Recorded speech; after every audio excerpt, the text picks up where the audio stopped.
Hadlang nga ba talaga ang age gap sa relasyon? Yan ang ating love question of the day, mga kapatid. At ito naman po ang inyong mga mabibilis na mga kasagutan.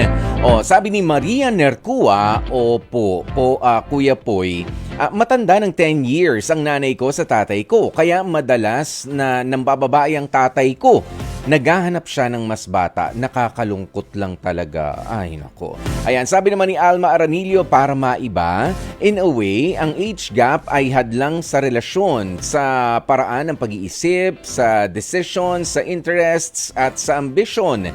Maraming i-consider at challenges na harapin at dapat matatag ang papasok sa ganyang klase ng relasyon. Yung malayo-layo ang kanilang edad. Yan, yung mga May, December love affair. Hindi po hadlang ang age gap sa relasyon. Sabi naman ni Rodney Ababaw, as long as matured na kayo mag-isip, may ilang magkaiba man ang age gap pero bumabalik sa buhay binata o dalaga, kaya walang maayos na relasyon. Ayun lang. Si Neftali Dupalco, hindi po hadlang ang age gap kasi po mismo ako ang layo rin ang age gap namin ng asawa ko. Basta ang importante, nagkakasundo kayo at hindi kayo nag-aaway at nagmamahalan, meron pa rin kayong respeto para sa isa't isa. Hindi kayo nag-aaway, patuloy na nagmamahalan, puro may at kasi. Basta hindi kayo hindi na nga nag-aaway, di pa nagmamahalan, so ano kayo? Si Arlene Obien, sabi niya, nope, sabi nga, age doesn't matter. Para sa akin, mas gusto ko nga na much older yung guy kasi mas may patience na at pangunawa just like me. And my husband, 10 years ang age gap namin. Matured na, hindi na mapagpatrol sa katuyuan ko. Hindi na pinapansin yung mga toyo-toyo mong ganoon.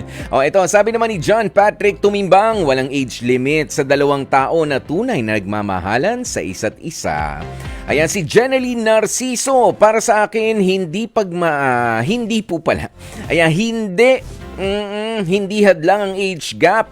Kung mahal mo ang isang tao, di naman yung edad niya ang minamahal mo, kundi yung buong pagkatao niya. Age is just a number. What's important is the happiness na meron kayong dalawa at yung companionship. Yun, marami pa yung ibang mga sagot. Naku, napakarami po mga kapatid. Kung makikita nyo lang, ang dami mga nanggigigil.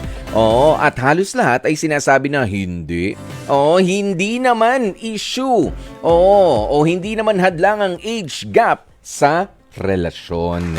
At yan naman po ay totoo, mga kapatid. Pero meron nga ho tayong sarili kasing preference. Yung iba ay gusto na makipagrelasyon lang doon sa kanilang kaedaran o hindi man malayo sa edad nila, kailangan nating igalang yun. Ayan, pero yung iba ho talaga, okay lang for as long as yung quality ng inyong pagmamahalan sa isa't isa ay ageless. Hindi yung matanda na ako, mahalin mo na lang ako ng ganito ako. Yung bang umi-effort pa rin kay may edad na o mas bata pa, may effort pa rin talaga sa pagpaparamdam at sa pagpapahayag ng kanyang pagmamahal.